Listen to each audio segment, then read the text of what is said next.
We were all hoping that Judge Juan Merchan would have the courage to do what the federal courts would not do: put Donald Trump behind bars where he belongs. But Merchan caved and let Trump go free.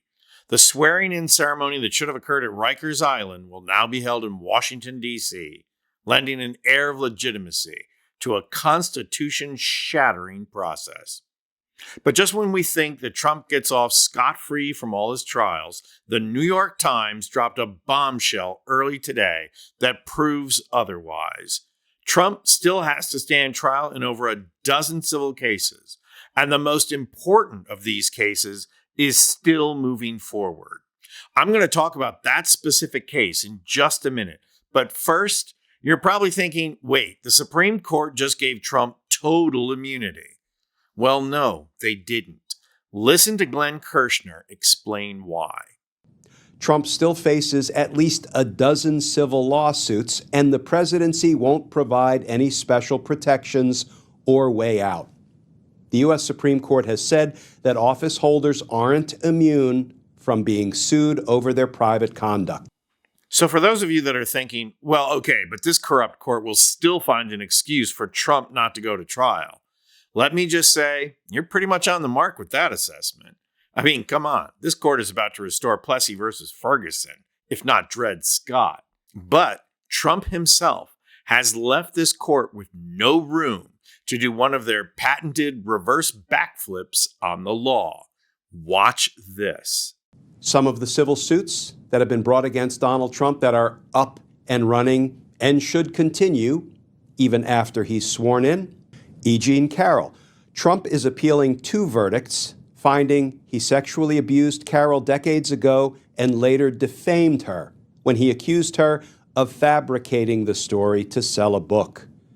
A federal appeals court heard arguments in September in his challenge to the sex abuse verdict and the $5 million damages award. The other verdict, for more than $83 million in her earlier defamation case, is also on appeal. And that makes it pretty much impossible for the Supreme Court to contradict themselves and say that a president can't be involved in a civil case. Trump himself is bringing a case forward. All these civil cases were filed before he was president, and all of them are going to go forward. And the most important of these is 8 civil suits, all of which pertain to the January 6th insurrection. As the New York Times reports, the lawsuits, all of which are being heard in federal district court in Washington, were largely brought by police officers and members of Congress who claimed they were harmed when a mob of Mr. Trump supporters broke into the Capitol on January 6th, disrupting the certification of the 2020 election. And just as important as the fact that the case is being held in D.C. is the judge assigned to the case.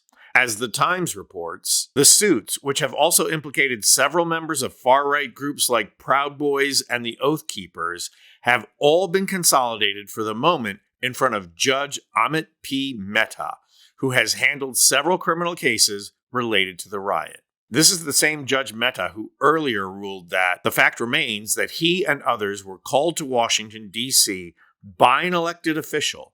He was prompted to walk to the Capitol by an elected official. People like Mr. Lolos were told lies, fed falsehoods, and told that our election was stolen when it clearly was not.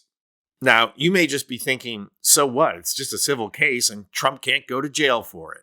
And you would be right. Trump cannot go to jail for a civil suit. But this case is a huge threat to Trump.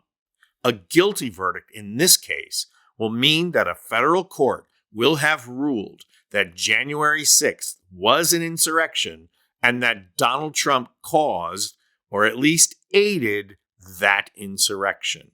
And that will make Article 14 of the Constitution applicable to Trump as president.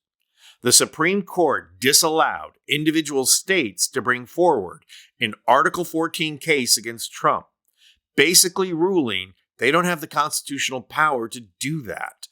But when a federal court rules that Trump is an insurrectionist, then it's lights out. Not to mention the police officers who were attacked and died will finally receive the justice they deserve. I'd be willing to bet that most of them would forego actual payments just for the ability to escort Trump out of the White House for good. This morning, the bells will ring at the Cathedral of Notre Dame for the first time in 5 years. And when they do, my advice to Trump would be, ask not for whom the bells toll. They toll for thee. I'm Anthony Vincent Gallo for Occupy Democrats.